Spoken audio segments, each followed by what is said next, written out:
दिलों में मतलब और ज़ुबां से प्यार करते हैं। बहुत सारे लोग इस दुनिया में यही कारोबार करते हैं। जी हाँ, मैं ऐसा क्यों बोल रहा हूँ? मैं ऐसा इसलिए बोल रहा हूँ क्योंकि कितने सारे लोग ऐसे इस दुनिया में हैं जो कि सिर्फ़ अपनी पब्लिसिटी करने के लिए, अपने प्रोफ़ेशन की रोटियाँ सेकने के लिए, अच्छाई हो या बुराई अपनी ज़ुबान से कुछ भी बोल देते हैं। एक एग्ज़ाम्पल देखता हूँ। आपको याद है कुछ दिनों पहले भारत में हिजाब के लिए प्रोटेस्ट चल रहा था। तो लोग बोल रहे थे कि भाई जो हिजाब का कल्चर है वो बिल्कुल अच्छा है, सही है और ये फॉलो होना चाहिए।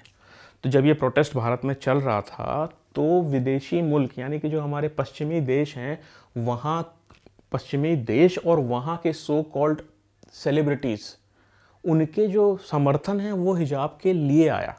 उन्होंने कहा कि नहीं भाई ऐसा नहीं है और जो है हिजाब जो है वो कंपलसरी होना चाहिए और गवर्नमेंट ऑफ इंडिया ऐसा कुछ भी नहीं कर सकती है, हम आपके साथ हैं और फलाना और ढिकामा।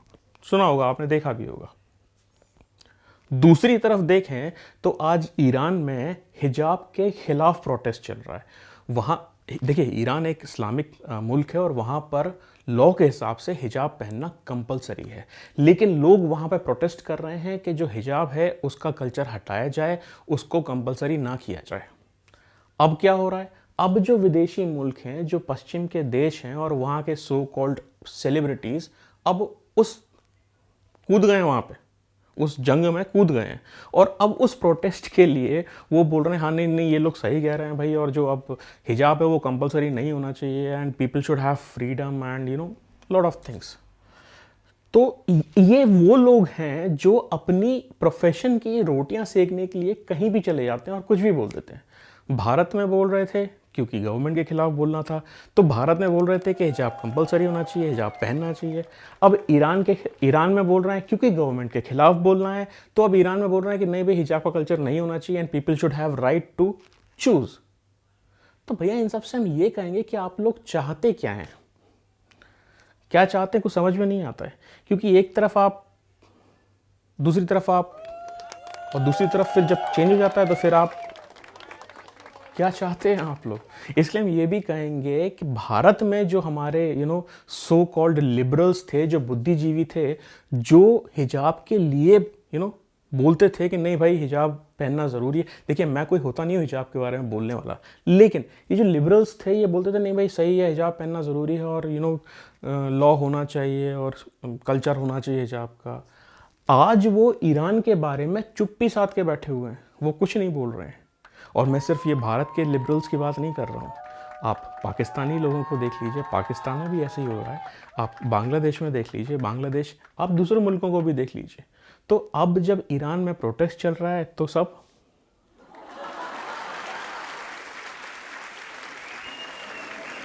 इसलिए हम ये भी कहेंगे भारत के लोगों से, भारत की जनता से कि भाई पहचानिए इन लोगों को, कौन है ये लोग। इससे पहले कि आप इनके भड़कावे में आ जाएं, जरा पहचानिए ये लोग कौन हैं। ये लोग सिर्फ वही हैं जो कराते हैं सब कुछ। ध्यान रखिएगा। उम्मीद आपको समझ में आ गई होगी मेरी बात। कल तक जो विरोधी था आज बना मनमीत, धन की वर्षा होएगी तो बदले सबकी रीत। मतलब जो लोग पहले किसी आदमी को अपने हर संबोधन में, अपने हर भाषण में, कांग्रेस की बात कर रहा हूँ बट ऑफ कोर्स मैं, कांग्रेस के नेता अपने हर संबोधन में, अपने हर भाषण में, अपने हर इंटरव्यू में जिस आदमी की हमेशा बुराई करते रहते हैं, क्या हो रहा है वहाँ पे ज़रा देखिए। तो ये हैं गौतम अडानी, जिनके जिनकी बुराई करने से पहले या फिर जिनके बारे में उल्टा सीधा बोलने तक राहुल गांधी की कोई भी स्पीच पूरी नहीं होती उसके बिना। और आज जब गौतम अडानी 65,000 करोड़ का प्रोजेक्ट या यूं कह लीजिए इन्वेस्टमेंट लेके आए हैं, कांग्रेस के जो राज है ना, कहाँ पे राजस्थान में, सीएम साहब उनके जो है साथ हैं। तो इसलिए हम सिर्फ ये कहेंगे लोगों से कि भैया ध्यान दीजिएगा, ये वही गौतम अडानी हैं जिनके बारे में आप सिर्फ सुबह शाम करते रहते हैं और आज इनको ही आप जो है इनका आदर सत्कार कर रहे हैं। इसलिए हम ये भी कहेंगे कि सिर्फ राजस्थान की बात नहीं है। कुछ समय पहले बंगाल में एक पोर्ट का जो काम है वो 25,000 करोड़ का बंगाल गवर्नमेंट ने ये काम दिया था किसको? गौतम अडानी को। तो भैया ठीक है, बीजेपी वाले दे रहे हैं काम, ये तो समझ में आता है, बट राजस्थान, बंगाल, ये सब जो नॉन बीजेपी राज्य हैं, इनको क्या हो गया? इनके पास गौतम अडानी के अलावा कोई बचा नहीं क्या काम देने के लिए? हाँ।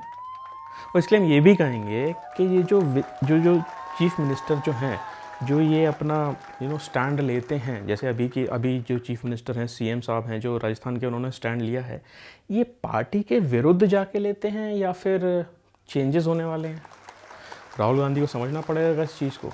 कुछ दिनों पहले जो है गहलोत जी को नाराज़ कर दिया था उन्होंने, कहीं कुछ गड़बड़ तो नहीं है? कांग्रेस की भारत जोड़ो यात्रा फुल फॉर्म में चल रही है, अच्छी खासी पब्लिसिटी हो रही है, वीडियोस आ रहे हैं, फोटोग्राफ्स आ रहे हैं, पूरे इंडिया में सर्कुलेट हो रहे हैं और लोग राहुल गांधी के साथ जुड़ रहे हैं, जो कि बहुत अच्छा है। और हमारी भी हमेशा से यही शुभकामनाएं है राहुल जी से कि आप अपनी यात्रा को पूर्ण करें, अच्छी तरह से संपन्न करें और उसका पूरा जो है क्रेडिट भी लें, क्योंकि आप कर रहे हैं। लेकिन मुझे समझ में ये नहीं आ रहा, या यूँ कह लीजिए कि हम ये समझ नहीं पा रहे हैं कि ये जो कन्याकुमारी से और कश्मीर तक की यात्रा है, ये ना तो गांधी जी की जगह से निकल रही है, गांधी जी के शहर से निकल रही है, ना नेहरू जी के शहर से निकल रही है, ना पटेल साहब के शहर से निकल रही है, ना सुभाष चंद्र बोस जी के शहर से निकल रही है, ना ये सोनिया गांधी की कॉन्स्टिट्यूंसी से निकल रही है, ना ये राहुल गांधी की पुरानी कॉन्स्टिट्यूंसी यानी कि अमेठी वहाँ से निकल रही है। साउथ के स्टेट्स में ये 15-15, 20-20 दिन आ रहे हैं और यूपी में केवल 2 दिन। भाई गुजरात भी तो बगल में था आपकी लाइन में, वहाँ भी हो लेते। इसलिए हम सिर्फ यही पूछेंगे चक्कर क्या है? मतलब सिर्फ जो स्टेट आप जहाँ जहाँ जा रहे हैं वहाँ सिर्फ उसी प्लानिंग से गए हैं कि हमें 2024 में क्या करना है? इसलिए हम ये भी कहेंगे कि भैया अमेठी का चक्कर लगा लीजिए। मतलब अमेठी ने आपको धोखा दे दिया तो अब आप अमेठी से अगेंस्ट हो गए।